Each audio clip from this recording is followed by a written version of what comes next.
Hello, everyone. Hello, do you hear us? Do you see us well?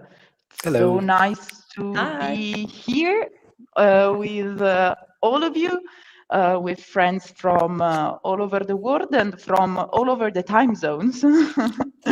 um, I am Camilla. I work with Acheron. I take care of the communications and social medias and basically everything in which you have to talk to other people, which is why I am here today with Ian Hathaway and Giorgia D'Aversa, which are the two of the amazing authors of Pumpkin Spice. They are joined by other part of Acheron staff, Samuel Marolla, who created the idea of Pumpkin Spice, and Enrico Borro, who is Ian partner in crime for all the RPG stuff. But let's say that Ian and Giorgia are the heart of Pumpkin Spice and its writing. Giorgia more for the narrative stuff, and Ian for the role-playing game stuff. But let's see, while we wait for confirmation that everyone sees and hear as well, maybe I just, let you talk and let you present each other. I'd say maybe Giorgia first and then Ian. Okay, no problem. Hi everyone, I'm Giorgia. I'm 28. I'm a writer, yeah.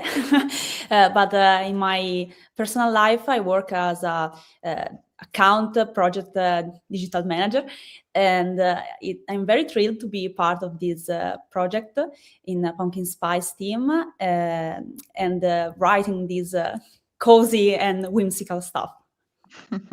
Oh yeah, Georgia actually has a YouTube account all dedicated Yep. to cozy video games, and that's how we from Acheron basically, first Georgia wrote a fiction book for us, and then we also discovered that she is a cozy enthusiast, and we were like, oh really?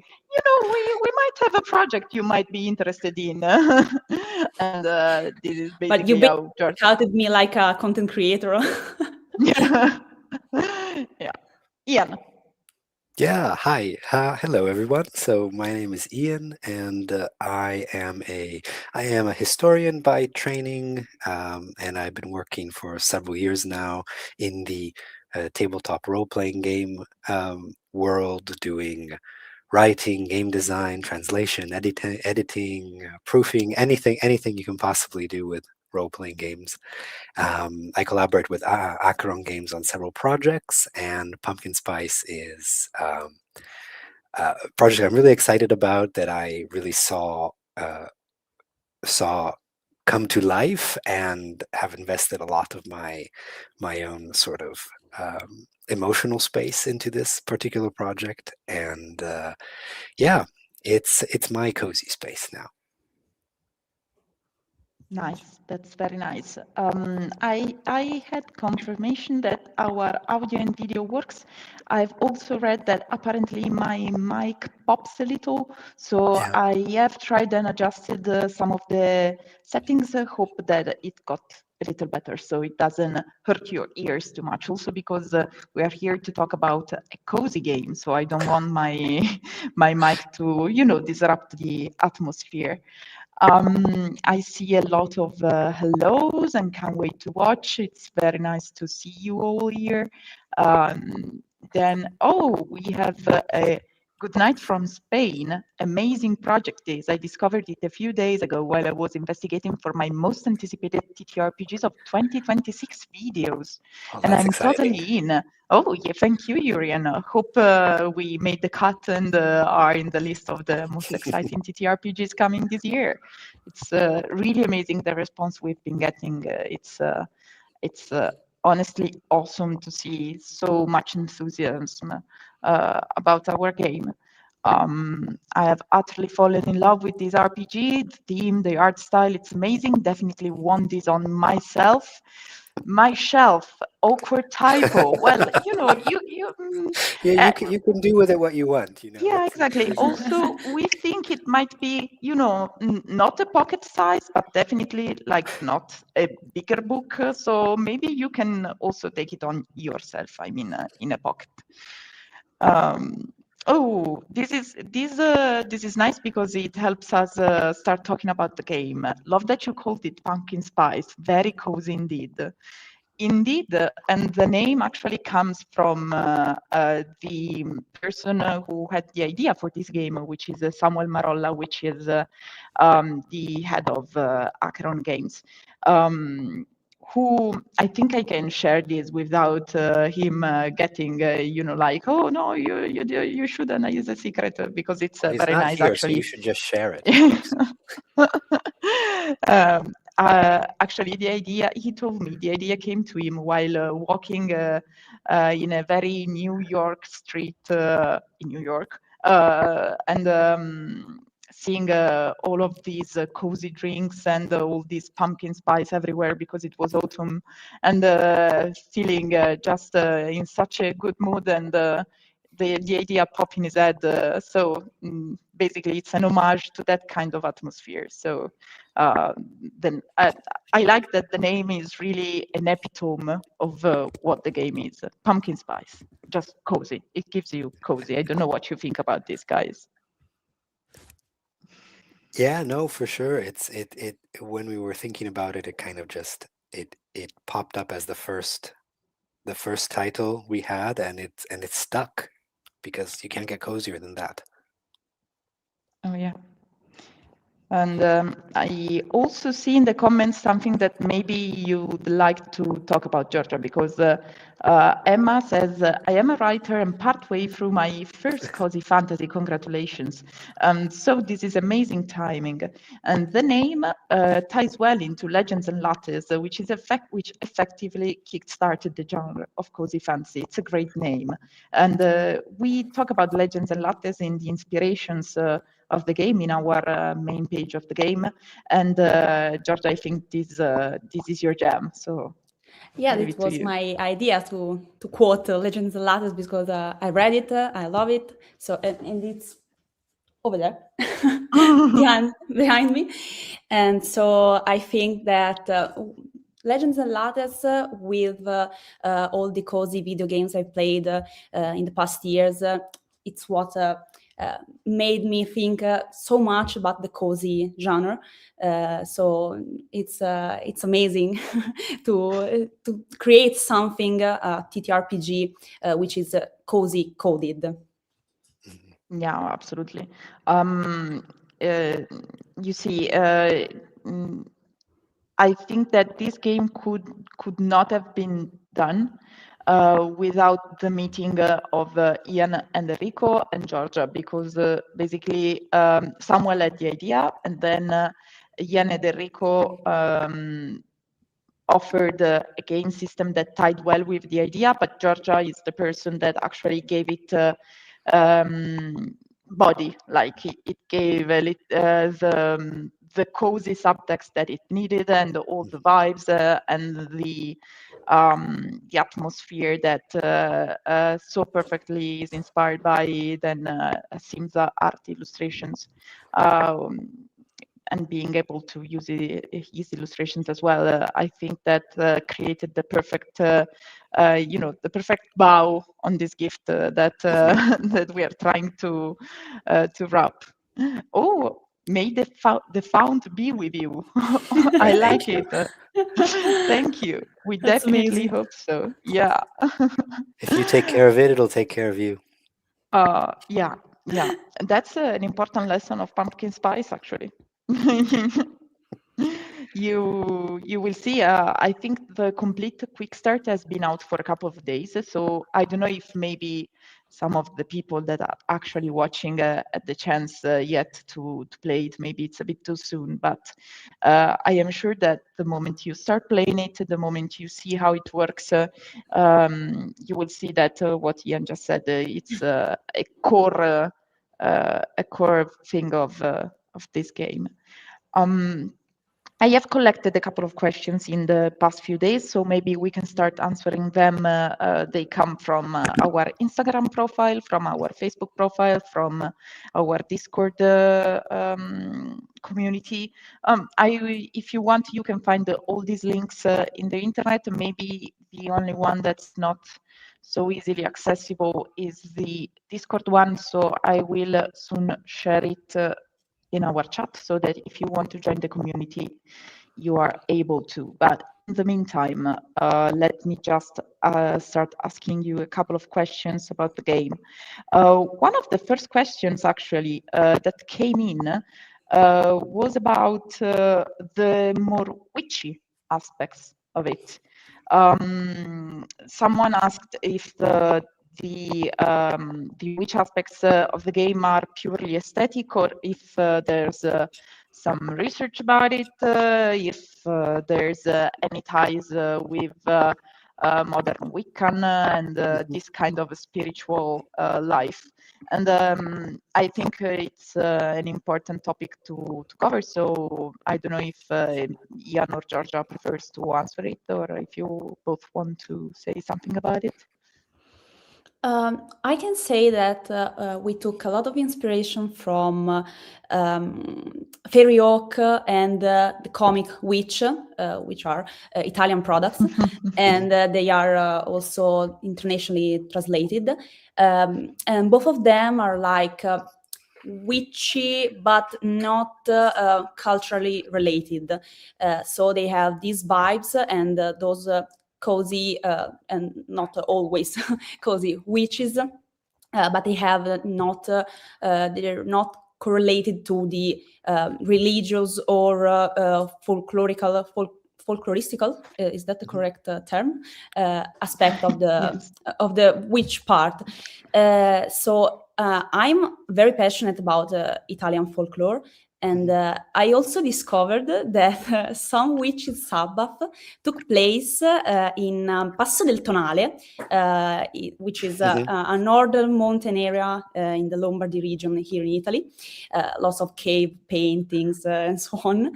And I thought of those people gathering and the spark of magic that they might have left behind. So that's like how we came up with the phones idea, but it's like vibes related, not historical or religious. Yeah, and I think it's important to point out that Pumpkin Spice is a fantasy game, right? Yeah. It is set in a world that is similar to our own, in which though magic is real, and in which witches are real and have always been around. But it is its own world with its own lore, and I would say that it's the two cardinal points of its lore are the idea of the founts of magic that Giorgia just brought up, which is a core gameplay concept as well, and it's central to the lore of this world. And the second really foundational element is the artwork that we're working with, and that we have the fortune to be able to use for this project. So in Simsa's art, you will see many spiritual cats, for example, and these creatures show up prominently in the game. Well, I mean, not so prominently. There are also a lot of other spiritual animals and other, magical stuff that happens. It's a very varied world. Like you said, it's another world. It's a fantasy reality in which there's a lot of magic involved. And more than that, it is being having a rather emergent gameplay, meaning that players can bring a lot of their own imagination and creativity into the game. The game is designed to do that, which means that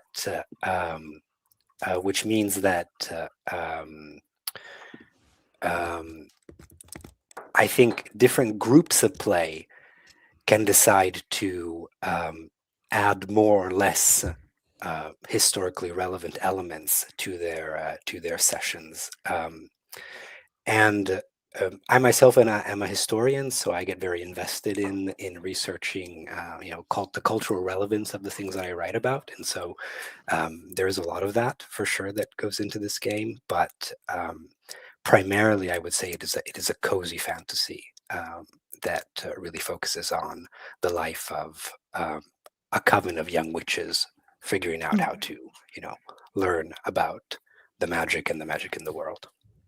Yeah. Eve says, it seems easy to pick up. I'm so excited to go over it this weekend.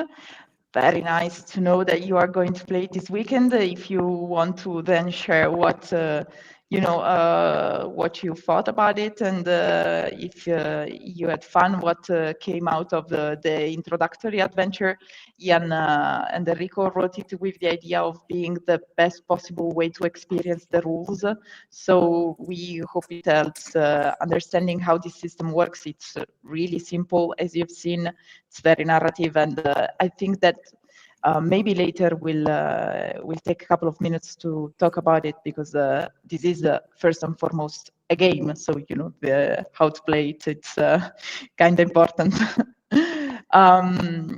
The art style is what drew me to the game. Been following the art for half a decade, and I'm so excited. Yeah, we are a huge fan of Sims art, and the moment we had the idea and then saw the art, I think that really something clicked, and it became apparent that it was the perfect match, and we are honestly happy and honored to be able to work with such a talented artist.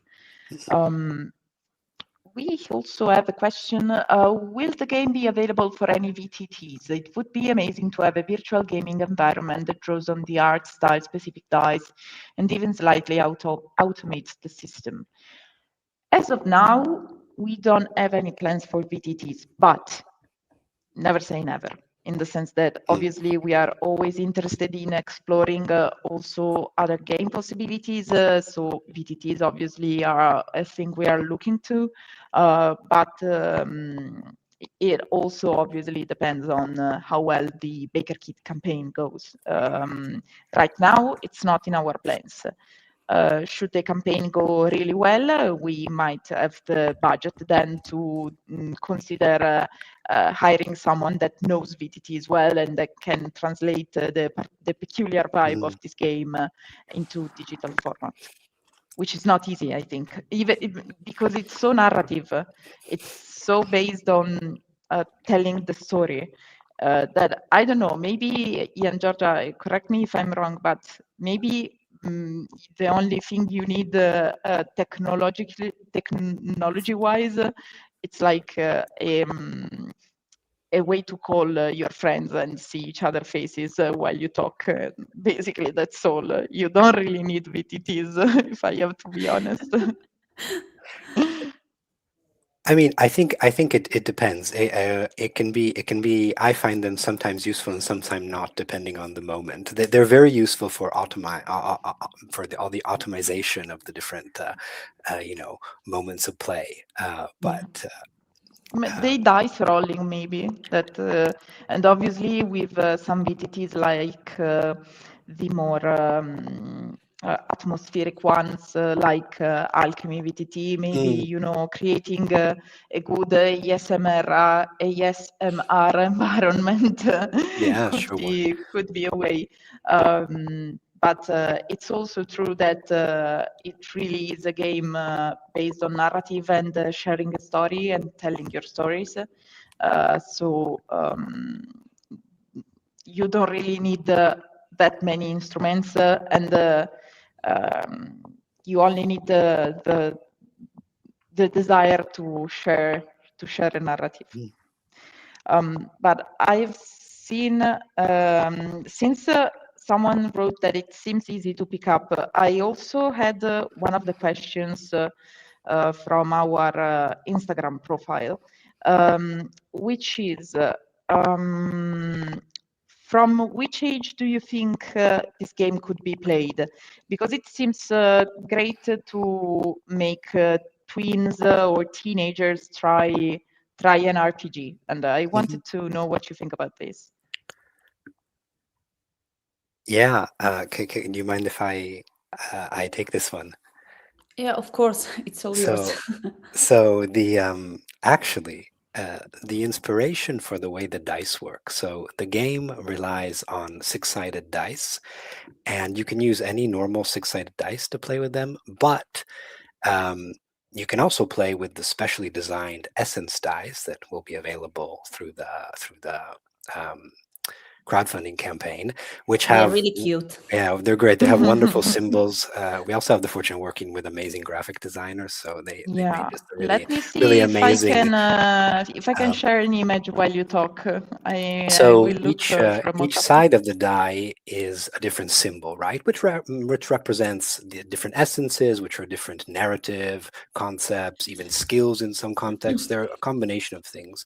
But this kind of dice is really based on children's story dice, which I play with my small children, which you can find of many different kinds, sort of looking online, but they are basically six-sided dice with different symbols, different elements. The one I had in mind originally was one that had fairy tale characters on the different sides of it. And so, you tell the story and say, oh, and then I open the door and who do I meet? I roll a dice and it's the big bad wolf. Oh no, it's the big bad wolf, etc. And the core idea for the dice that we're using in this game is derived from uh, children's story dice. So I would say that it is very welcoming to towards younger players, while it can still have a degree of there they are, a degree of complexity for more experienced players who are really into interpreting the result of every single die and figuring out how that essence kind of modifies the situation and helps them reframe the story with different narrative vibes. And that is something that every group can tailor depending on who is playing and how they like to engage with the game. So I would say it's definitely welcoming towards younger players, young adults, and people with no experience in role-playing games, especially. Yeah. Yeah, I also love the fact that these are shiny dice. I am a simple person. I see shiny, and I am happy. I am a magpie. I'm just a girl. Yeah, I am just a cozy girl with my cozy hot beverage, seeing I mean, I shiny don't know. things. I like the shiny pretty much too, so I want it too. Give Oh me yeah, shiny. no, that helps me. Yeah, that helps me actually talk about something that we touch upon in the quick start. But obviously, we talk about witches and the core imagery of the game is of feminine and female presenting characters. But a witch is a witch in their heart, so it can be a male witch, a non-binary witch, a witch that does not concern themselves with binary constraints of gender. It can be obviously a girl, a woman witch. A witch can be whoever they want, basically. And as players as well, you when you create a character, it does not have to be a female witch. It can be a character that embodies whatever you prefer, basically. Mhm. Um, Yeah, witches are oh, people who can perceive and work magic in exactly, this world, and they are, as varied as humanity itself. exactly. Getting back to the game, this is a nice question, and I think it will be nice for you to answer. How easy will it be to GM, especially for newer GMs? Ian, if I may start with Yeah, a provocation. Is it the right word? Provocation? No. it depends. Yeah. I don't know what you're going to say, so it might be the right word. I will say it. It's very easy because there's no GM. Yeah, So it's yeah, kind of. There, it there, doesn't get there. easier than that. I think there isn't a traditional GM in the way that traditional what are referred to as traditional role playing games have, right? The golden rule of the game is that whoever rolls the dice tells the story before and after rolling the dice, which means that when it's your scene, when your character is spotlighted, you tell the story. you become the GM of that moment. There is one player who is potentially the more experienced player, or the player who wants to do it, who is the guide of the coven, which is who plays a normal character just like everybody else, but in some moments of the game they are required to perform some specific functions, and you can see more about this in the quick start. It shows one example of that actually. But in terms of building the story, the person who is the GM, the guide of the coven, might do a little bit of prep beforehand. The game is very low prep. They might want to do a little bit of prep, but that is something that other players can do too. And during play, the responsibility for managing the game is kind of divided between all players, not exactly equally, but almost equally. So I think it's relatively easy to be a GM for this game, if you're kind of embracing this idea of telling the story together, which I think people who are interested in this particular title will be interested in doing. And if I can add a little thing, I'm not an expert player, but I feel very confident in taking pumpkin spice to the table and playing it with my friends. So I think it's a really safe game for non-expert players. Okay. I will take one of the other questions that was shared because we talked a little bit about the dice, and so there was a player we haven't even shown. I mean, there is a beautiful mock-up of all the stuff that Of all the goodies we'd like to do, yeah, in the with this campaign. But there's someone asking already for more. Are you thinking to create and use game cards in addition to the sixes? I can say yes because it's in the mock-up. It's So in it's the in the mock-up, mock-up, so right? it's not a secret, but it's a question for our game designer, I think. Yeah. So yeah. so the game cards, which some of which, according to our plan, will also be blank, which means that you can fill them out yourself. But the game cards kind of contain all of the different play elements, from situations to specific spells, etc., with very easy to access information about any game mechanic that might be associated. They're very simple, but any mechanic can be inscribed on this little card, which essentially means that once you know the game, you know the basics of the game, you can kind of play your session just referring to the cards instead of going back and looking at the manual. And there are some other ways in which we are experimenting with using the cards, but I think we're still working on the design there, and so I am going to maybe share some of this once we're a bit further along with our planning. Nice. I agree. Let's keep some mystery to, but not too much, because we want people to understand also the game and see if it's for them. As Ines said, I am very intrigued with this no GM structure. I usually DM games for friends. It would be interesting to change the dynamics. I think it would be very interesting because it does create a moment to shine, a moment to get the center of the action. I use action as a very broad word because obviously this isn't an action kind of RPG. It's more of a reflective kind of RPG, but every player gets their moment to bring the story forward. So I think in that sense, it's not the usual, let's call it pyramid structure, in which at the top there's the GM that has to take care of all the story and for the players, but it's more like a chain of, and every player adds a ring to the chain. It's more like being part of a coven. It's more like being part of a coven. That's true. That's true.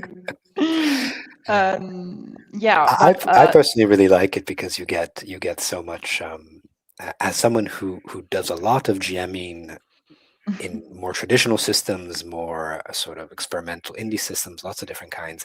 I really like this style of play because as someone who has a GM mindset, you get so many inputs from the players when they're spotlighted on the things that they are interested in and where they want to bring the story. It's much, I find it much more fun at this stage of my GMing days than doing it in a more traditional way. Oh, we have a couple of considerations from a long-time GM as well. If it helps, I have been playing and mainly GMing TTRPGs for 25 years. Wow. And I think this will work for both newcomers and experienced players. In fact, I think it will be harder for players used to a classic playstyle to move to an indie playstyle. That's a really cool observation. I've actually found that the players who don't have a lot of experience are incredibly good, and players that instead are maybe in a very, let's say, D&D mindset, if you will, just because it's the game that people are most likely to be familiar with, they might need a little bit of getting used to a different way of doing things. But players with no experience just take it and run, from my experience so far. It also depends on which way do you prefer to play. If you are more concerned on the numbers of the dices, you'll be maybe a little brought back to the previous system you were used to. But if you're open to the narrative system, that will be totally fine. Oh, yeah, absolutely. But yeah, the idea was to try and build something that would be newcomer friendly, let's say. So I am glad that this was apparent even from the quick start, which obviously is just a short presentation of what the actual game will be, even if obviously the core of the rules is already there. So that's the core of the game, and how that will work obviously will be then expanded in the rest of the book. We have a very interesting question. What do you think the biggest challenge, for example, scenario, enemy, etc., would be for player characters? And also, I only looked through the quick start quickly. Apologies if this is covered, but what a mid-late game would look like. And I've read these back to back, not only because it's from the same person, but also because I think they tie together really well as questions. I think that it would be nice to see these both from more the narrative side, so Giorgia, and then from the gameplay side, which is Ian. I don't know which one of you wants to start first. I might say that as for the biggest challenge, it depends on what the coven is like. It depends on what the players want to do with their activity at the cafe, with their witches. A biggest challenge might be themselves. Yeah, I was about to say the same thing. It's getting to the best self as witch that you can be, right? Yeah, and go to the realization of your witch. So that might be a big problem, but it depends on what you want to do. That it's a very narrative, this game, so it's up to you. Yeah. But of course, the goal being getting to your best form as witch. Obviously, the personal development of your character is the main I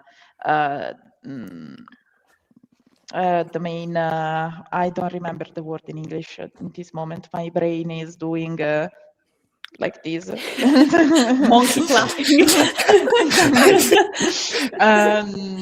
Yeah, the biggest, yeah, it's the most challenging activity, but also obviously keeping the fount alive. But this is more gameplay, and so I pass the ball to Ian.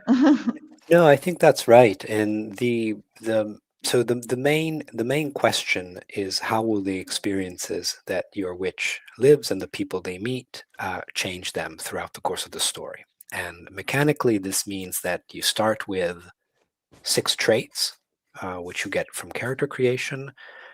This is a trait-driven game, which means that when you're describing a scene, you say, I'm going to do this and that, and I think this, brings into play this trait that I have. Okay, that trait will give you so many dice. And when you, let's say, you don't level up, but when your character grows, they can decide to erase and rewrite and change their traits completely and keep evolving their traits until they come to a certain place where they can say, yes, I actually am now the witch I wanted to be, and I might be ready to leave the coven. I might be able to go out into the world and leave my place to another witch. So that's one question. In terms then of challenges, there's one thing that's really important, I think, about the game, which is that you can, because it is so emergent, you can decide which flavor of challenges you're actually interested in playing. There are things in the game called unexpected magical events, which can, if too many of these happen, this can lead to problems because witchcraft is something that is in this world is hidden, and there even is an organization that makes sure that it stays hidden. You can find more about that in the quick start. In the quick start, yeah. But There's sort of a couple of official letters from them exactly. actually in the quick So start. one of the main challenges of the game might be the relationship with this association that acts as an overseer for burgeoning witches. You could also there also will be a number of different. Camila mentioned this before. A number of different, let's say, supernatural challenges that might manifest, of different types of spirits that might be attracted to the fountain that you might need to deal with in different ways. It is not a game that encourages combat in any way, but it also is not a game in which combat, if that is something that is interesting to a specific coven, is impossible. Mhm. In the same way, both the challenges and the consequences of the challenges, because they are left to the player who rolled the dice, um, can be can remain much more situated in a very cozy environment, but they can also become a little spooky. We tend to finish actually the quick start again, and some of the actual play that we're putting up soon end on a spooky note with a wonderful piece of writing by Giorgia, by the way. I Um, love writing that part. it was great, which gives you kind of the idea that, oh yeah, but the witches usually it's dealing with, customers and figuring out what people need in their life and helping fill folks out, but sometimes something a little eerie might happen and they might need to deal with that too. And as a group you can decide to lean into that aspect more or less depending on what you're looking for from the game. Yeah. Yeah, to say it's cozy doesn't mean it's not confrontational. There's no stakes. There's no fight. Even not sometimes physical, but not only physical. These witches do have something to confront themselves with. It's just that they the focus is usually to do so in a constructive way with talking and dialogue and putting yourself in front of the problem and addressing it. But obviously then sometimes if there's just a big bad monster that wants to attack your fount of magic, obviously you can also bash it a little bit with some Something magic. I like to say way too often is that cozy, it's a made-up word. So what is cozy for someone might not be so cozy for another person. So you decide what is cozy for you. There's a lot of like cozy mystery books, a big wave of these books. So Yeah. it can be I mean, anything. what's cozier than Murder, She Wrote? And that's basically a little sweet old lady going around and solving gruesome murders. So, I mean, That's something comforting in its way. oh, obviously Jessica Fletcher is a witch in a coven. It's Of course. evident, right? Are we all agree on that? Okay. A guide in its coven. Oh yeah, absolutely. In her coven, sorry. I was just checking the questions. There is one more thing Yeah. I would add to sort of our conversation, picking up the questions about the middle and late game, etc. And Yeah. what I will say is that, so one element that does happen is that the more you are successful in doing all the sort of routine things of the game, the more the fount grows, the more things, the more sort of potentially dangerous things might be attracted to the fount. So the better you are doing, the more likely you are to attract the attention of something powerful that you might need to deal with. Again, not necessarily through combat, in fact, not likely through combat, but you will need to interact and appease and deal with. And in terms of the middle and late game, I would say that the game is at its best for like medium length campaigns, and depends what we mean by medium length campaigns, but I would say medium length campaigns, and that give you a chance to let the traits of the witches develop. And as they develop their traits, the game is managed in such a way that when you start the game, you're very much encouraged to cooperate and work all together very often. And as the witches develop, they become more capable of tackling different types of challenges, both sort of mundane and more supernatural, individually, as they grow in confidence and in their ability to use magic, etc. So that's one of the main dynamics, I would say. Yeah. But with great power comes great responsibility. Also true. Yes, always true. Exactly. But our players and friends have already identified the true real enemy of this game, which is to schedule a game night. Exactly. Yes. Which problem is of the mine. true enemy. It is definitely possible to play it online. Even like we've played on just That's one Zoom, of the following question. Will it be possible for a group to play this remotely? Yeah, absolutely. Absolutely. The only thing, without a dedicated dice launcher, it might be more interesting to just roll your dice, your physical dice, especially if you have the shiny ones with all the different symbols. And it's really isn't a game that is about winning. No role-playing game is, but this one even less than most, I would say. So I would encourage to play online, but use physical dice. And also a physical sheet, because when you erase the traits, it's nice to erase them with a pencil. You want those smudges. You want to see the growth smudged on the paper character sheet. That's what I would recommend. Oh yeah, and then maybe after this we can spend a minute talking about the cafe sheet, because obviously character sheet, it's pretty easy to understand what they are, and it's something that people has already seen. Whereas a cafe sheet, I think that that's something a little bit new. Oh, are you going to show it? I haven't seen it yet. Yeah. I haven't seen I've seen the drafts of them, but not the final ones. Yeah, me too. I will show a mock-up, so it's not like a complete version, but here it is. Ta-da! No, this is a character sheet. This is a character sheet. Yeah. Oh no! Well, you can see the character sheet as well, but I am, which is very beautiful. But I was looking. I called it the wrong name. This is a very newbie mistake. I'm sorry. I called it cafe sheet instead of character sheet. Okay, here it is, the right image. Well, this is very nice as well. But this is yes, the cafe sheet. Okay. Nice. So in the center, you have all the ingredients that you'll have. That's part of the game, is gathering all the different ingredients that you need for your different beverages, the different magic essence that the different ingredients can provide. Boy, that's cool. I love it.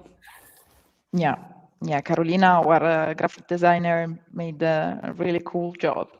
And as all of you can see, basically this will work a little bit as a party pantry, let's call, to use more D&D friendly names, where, as Ian said, you can put down all the ingredients that you have in your cafe pantry, because you actually have to fetch ingredients at some point. If you do not a one shot, but a campaign, at some point you will need to gather the ingredients you need to do the special drinks that you serve to the mediums which is another thing that I find is really fascinating about this game. And maybe we can answer a couple of questions and then talk about mediums as well. We have, I hope the final books come with ways to generate different type of customers with different backgrounds, requests, and a few challenges. I think this will tie with the medium question, the medium thing I was telling about. But if you maybe want to start talking about this, I think it's actually one of the main points of the final book. Mm-hmm. Yeah, no, definitely. The one of the main things that the final book is going to provide, on top of the rules, which you have most of the rules in the quick start, really, but you will have a lot of different ways to generate and create different different combination of situations, of activities, and of characters. I forget exactly what the question was asking about specifically, which element of these, but.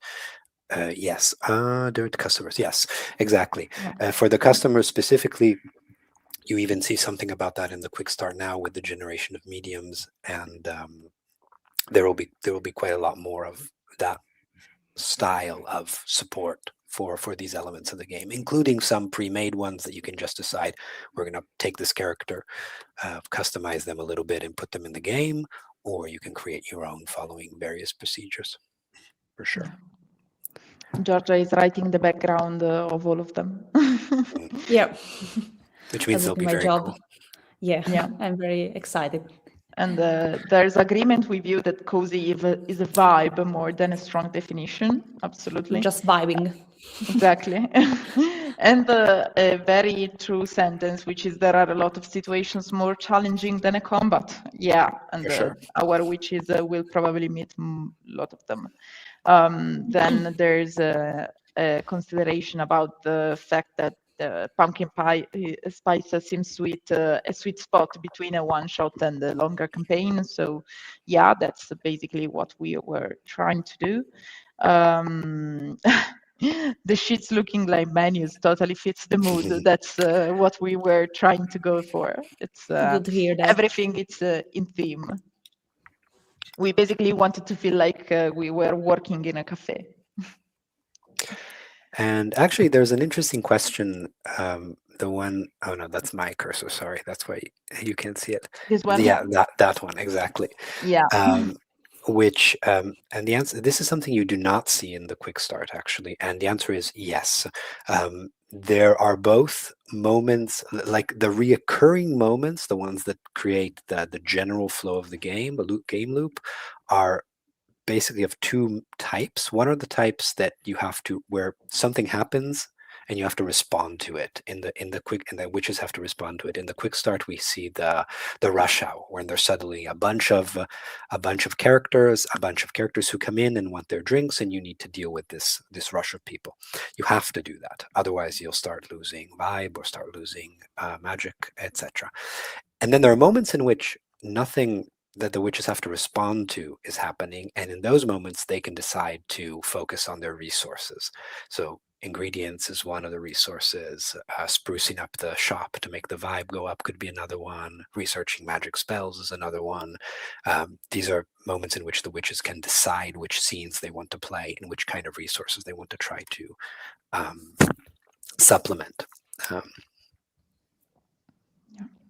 I thank also the people that are wishing us well for the campaign and good luck and such. Thank you. We obviously with a crowdfunding campaign, it's always very nice to get a lot of support, but it's always thrilling to see how people will respond when the campaign actually goes live. So thank you very much for the well wishes.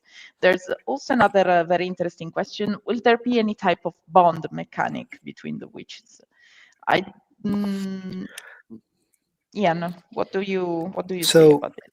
So at the moment, not specifically actually. However, like I mentioned before, you are constantly put in a position to need to work together with the other witches, right?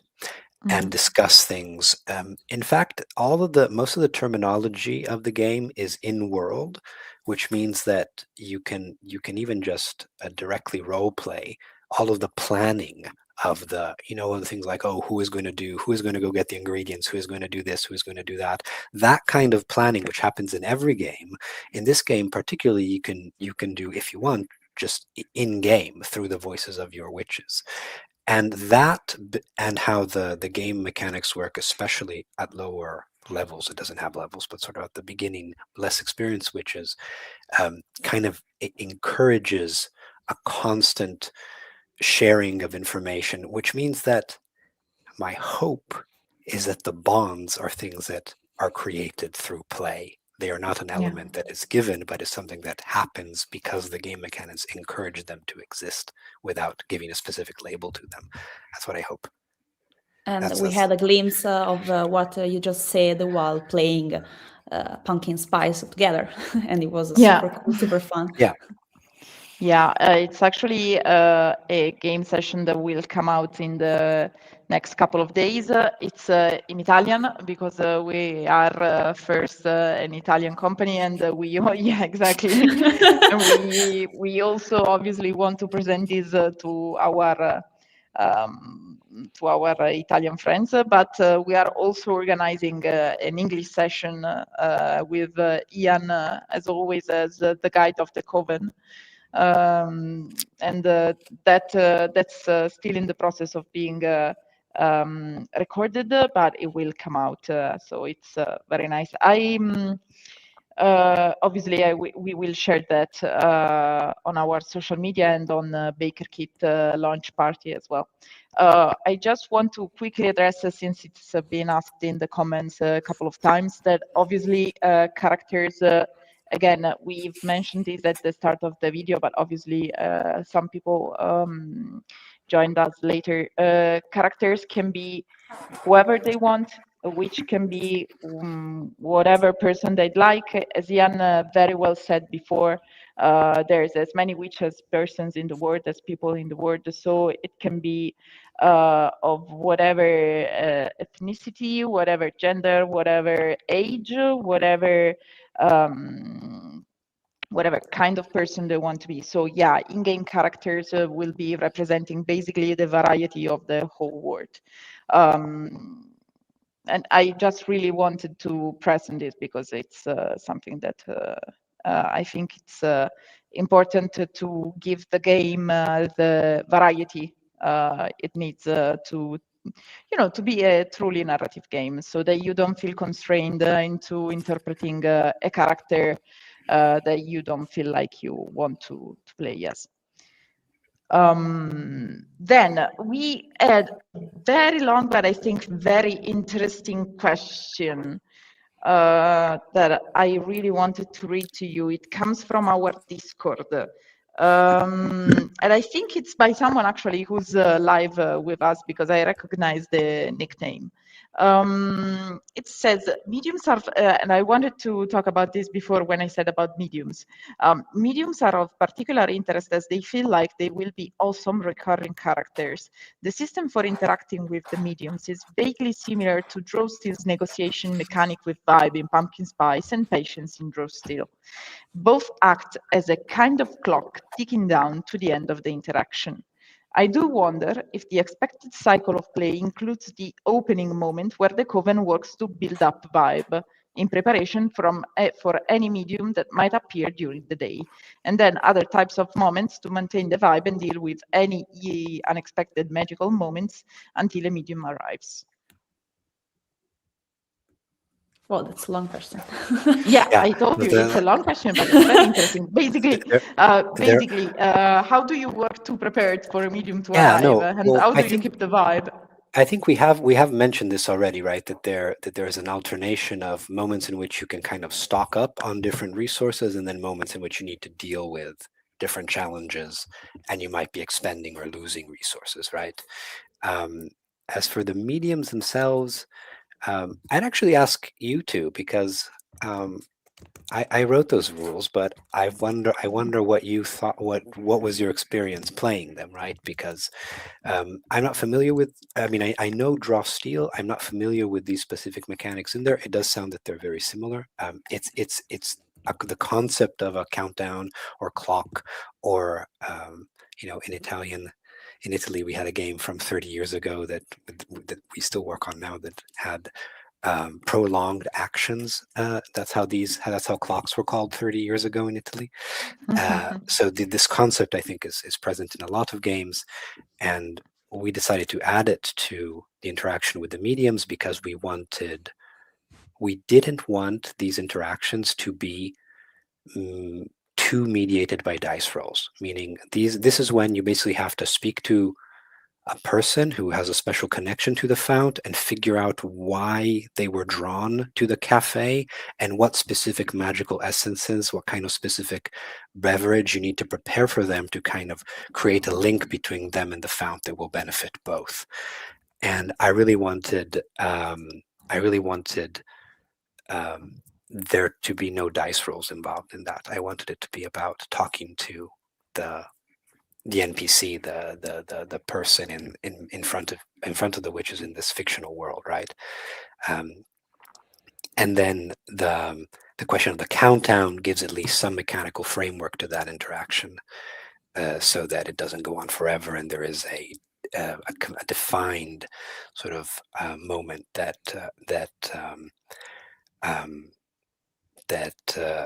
the coven can deal with and sort of work through and bring to a conclusion. But I was wondering, you played through those interactions, so I had a ton of fun, by the way, playing it on the other side. So yeah, it was really fun to. I mean, it's kind of. From my perspective, it's almost kind of a little bit of an investigative work to try understand what the medium actually needs and wants. So that's really fun, but it also takes, it's not a real investigation because it's not only logic, it's also a lot of hunch, of gut feeling that you have to, trust the moment you try to give the right beverage to the medium. So I had a lot of fun. I have to say that sometimes for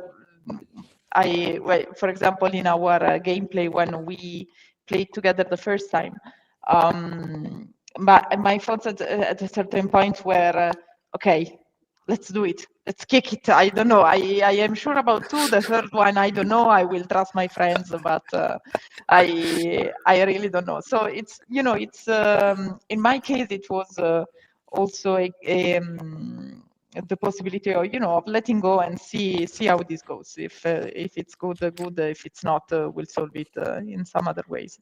But it's a very fun mechanic in the sense that it gives the guide the possibility also to do something different. It's not a non-playable character, but it's not an actual character.